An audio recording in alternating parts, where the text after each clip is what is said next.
ఇది స్టార్ట్ చేసి మీకు ఎంతకాలం నుంచి స్టార్ట్ చేశారు? 5 నెలలు అయింది. ఎన్ని బాటిల్ వాడుంటారు దీన్ని?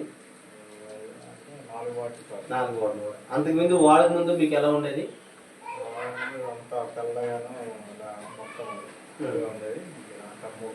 నేను ఒక 4 నెలల క్రితం వచ్చినప్పుడు మీ దగ్గర ఫోటో తీసుకున్నా, కొంచెం మచ్చలుగా ఉంది. అది వాస్తవేనా? ఈ ఇంప్రూవ్మెంట్ అనేది ఈ నోవా బాటిల్ స్టార్ట్ చేసిన తర్వాతే మీకు వచ్చిందా, లేకపోతే అంతకు వేరే ప్రోడక్ట్ వాడడం వచ్చిందా? ఇవి స్టార్ట్ చేసిన తర్వాత వచ్చింది. మీకు ఆరోగ్య పరిస్థితి అంతా కొంచెం బాగున్నట్టు అనిపిస్తుంది. బాగుంది. సైడ్ ఎఫెక్ట్స్ ఏం లేవు కదా? కొంచెం ఇంప్రూవ్మెంట్ ఉంది. ఈ చేతికి వాటికి కూడా కొంచెం ఇంప్రూవ్మెంట్ కనబడుతుందా?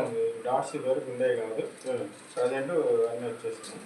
ఓకే సార్, ఇది మనం ఈ కంపెనీ ద్వారా ఇది బాగుంది అని మేము ప్రచారం చేసుకోవచ్చా? చేసుకోవచ్చు. మీరు అంటే ఎవరికైనా మీలాగే ఇలాంటి ప్రాబ్లం ఉన్న వాళ్ళకి మీరు రికమెండ్ చేయగలరా? చేస్తారుగా. అంటే నేను ఎందుకు అడుగుతున్నాను అంటే, కొంతమంది బయట ఏం చెప్తారంటే కంపెనీ చాలా వస్తాయి, సైడ్ ఎఫెక్ట్స్ ఉంటాయి అంటారు. ఈ విషయంలో సైడ్ ఎఫెక్ట్స్ అని మీకు దీనివల్ల సైడ్ ఎఫెక్ట్స్ ఏం లేవు, అంత న్యాచురల్.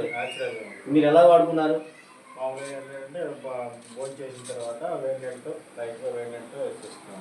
ఓకే సార్, పొద్దున సాయంత్రం. ఓకే, ఇది చాలా బాగుందని మేము ప్రమోట్ చేసుకోవచ్చు అంటారా? చేసుకోవచ్చు. ది బెస్ట్ మనం తిరిగి చూసుకోవాల్సిన లేదు. చూసుకోవచ్చు. Okay sir, okay sir, thank you sir, thank you.